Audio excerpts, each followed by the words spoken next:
노후 준비 생각을 하면 걱정부터 되고 어렵게만 느껴지는 게 사실이다. 노후 준비에 대한 투자를 성공적으로 하는 방법은 물론 최후의 방법까지 간단하게 요약해 보았다. 영상 끝까지 보시고 지금부터 천천히 준비해 보시길 바랍니다.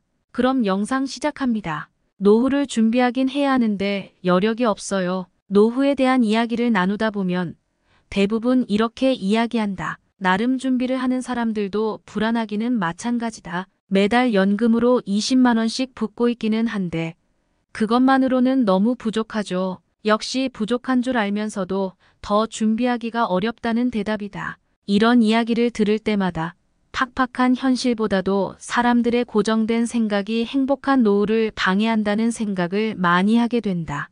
노후를 잘 준비하기 위해서는 돈에 대한 고정된 생각부터 바꿔야 한다. 사실 재테크와 노후 준비는 별개의 것이 아니다.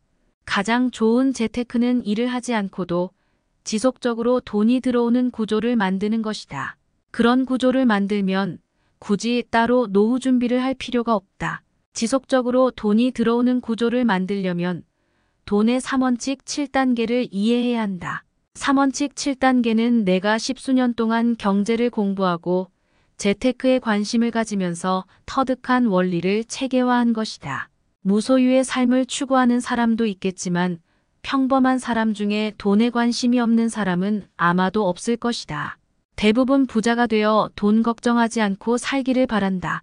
그래서인지 세상에는 돈을 지켜주고 불려준다는 금융 전문가들이 넘쳐난다. 확실하게 돈을 벌게 해준다는 재테크 방법도 수없이 많다. 돈에 관심은 있지만 별다른 노력을 하지 않고 현실만 탓하는 사람들은 내가 도울 길이 없다.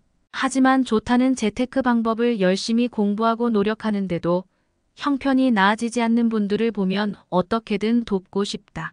왜 재테크에 관심을 갖고 열심히 자산 관리를 하는데도 여전히 돈 걱정을 하는 걸까? 자산 관리는 방법보다 원칙이 중요하다. 그런데 원칙을 모르고 주식 투자, 부동산 투자, 달러 투자 등 사람들이 좋다는 재테크 방법을 분화비처럼 쫓아 따라하는 사람들이 너무나도 많다. 자산 관리를 할 때 꼭 지켜야 할 3원칙은 다음과 같다. 원칙 1은 원금을 잃지 않아야 한다. 원칙 2는 지금 당장 수익이 발생해야 한다. 원칙 3은 수익률을 높여가야 한다. 3원칙은 곱하기 2다. 다음 공식을 잘 보아라. 3원칙 중 어느 하나라도 0이 되면 자산 관리는 빵점 인플레이션이 되므로 반드시 모든 원칙을 충족시키는 방법으로 자산 관리를 해야 한다. 원칙이 중요한 이유는 또 있다. 부자가 되고 싶은 마음이 크면 클수록 사람들은 뭐라 카더라 통신에 휘둘린다. 누가 주식 투자를 해서 큰 돈을 벌었다는 얘기를 들으면 묻지도 따지지도 않고 따라한다. 그러다 큰 손해를 보고 땅을 치며 후회한다. 그래서 원칙이 필요하다. 정확한 원칙과 기준이 있으면 검증되지 않은 솔깃한 정보에 쉽게 휘둘리지 않고 내 상황에 맞는 자산 관리를 할 수 있다. 원칙을 이해하는 것 못지않게 단계를 차곡차곡 밟으면서 자산 관리를 하는 것도 중요하다. 물론 단계를 지키지 않아도 돈을 모으고 불릴 수는 있지만 그만큼 돈을 잃을 가능성이 더 크다. 지금까지의 재테크가 수익은커녕 자칫 원금까지 날릴 위험이 컸던 것은 단계를 제대로 밟지 않았기 때문이기도 하다. 3원칙 7단계에 대해서는 어떤 것인지만 간단히 알고 넘어가도록 하자. 자산관리 7단계는 1단계 돈을 번다. 2단계 지출을 통제한다. 3단계 저축을 한다. 4단계 소득 자산을 만든다. 5단계 투자한다. 6단계 위험에 대비한다. 7단계 기부한다. 생각을 바꾸면 지금 당장 노후를 준비할 수 있다. 우리나라는 워낙 집값이 비싸기 때문에 은행에서 대출을 받지 않으면 집을 사거나 전세를 얻기가 어렵다. 일단 매달 이자를 갚는 데 들어가는 돈이 적지 않다. 여기에 아이들 사교육비도 많이 든다. 월급에서 이자와 사교육비를 빼고 나면 남는 돈이 거의 없다. 이런 상황에서 알뜰하게 살림하면 더 이상 빚을 내지 않고 살 수는 있지만 노후를 위해 단돈 10만 원이라도 저축하기란 생각만큼 쉽지 않다. 하지만 또 생각하기 나름이다.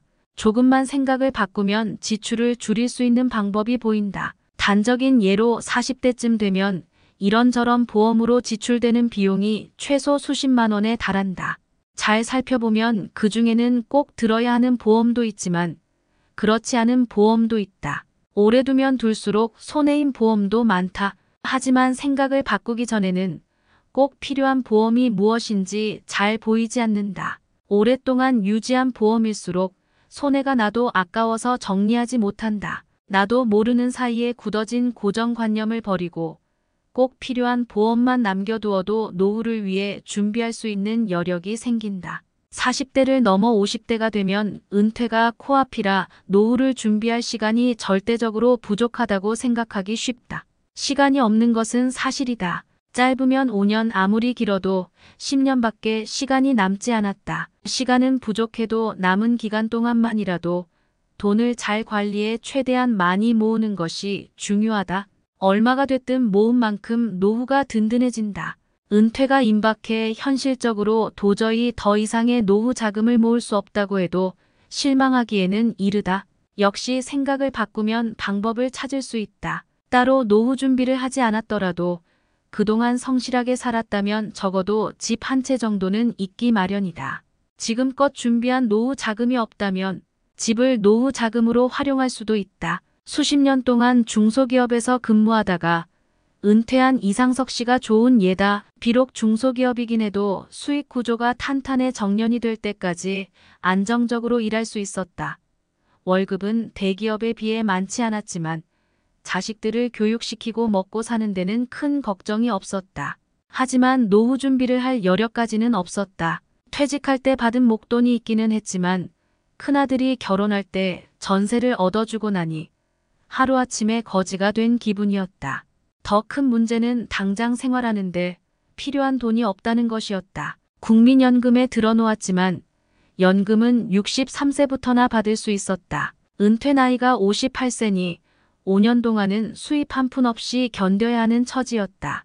아내와 몇 날 며칠을 의논한 끝에 집을 팔기로 했다. 지금 살고 있는 집이 6억 원 수준인데 서울을 떠나 작은 집으로 옮기면 몇억 원 정도의 차익을 남길 수 있었다. 아이들 교육이 다 끝났기 때문에 굳이 서울을 고집할 이유가 없었다. 서울을 벗어나니 평수를 줄이지 않고도 3억 원 선에서 깔끔한 아파트를 살 수 있었다.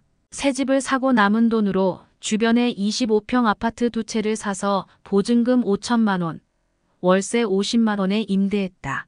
2채에서 나오는 월세가 100만 원, 행복한 노후를 살기에 충분한 돈은 아니지만 생각을 바꾼 결과 당장 100만 원이 매달 꼬박꼬박 나오는 구조를 만들 수 있었다. 여력이 안 돼서 혹은 너무 늦어서 노후 준비를 할 수 없다는 것은 핑계에 불과하다. 생각을 바꾸면 지금 당장 수익을 낼 수 있는 방법이 많다. 20에서 30대도 노후 준비를 어렵게 생각할 필요가 없다. 현재의 상황에서 돈의 원칙과 단계를 잘 이해하고 자산 관리를 하면 그 자체가 바로 노후 준비인 셈이다.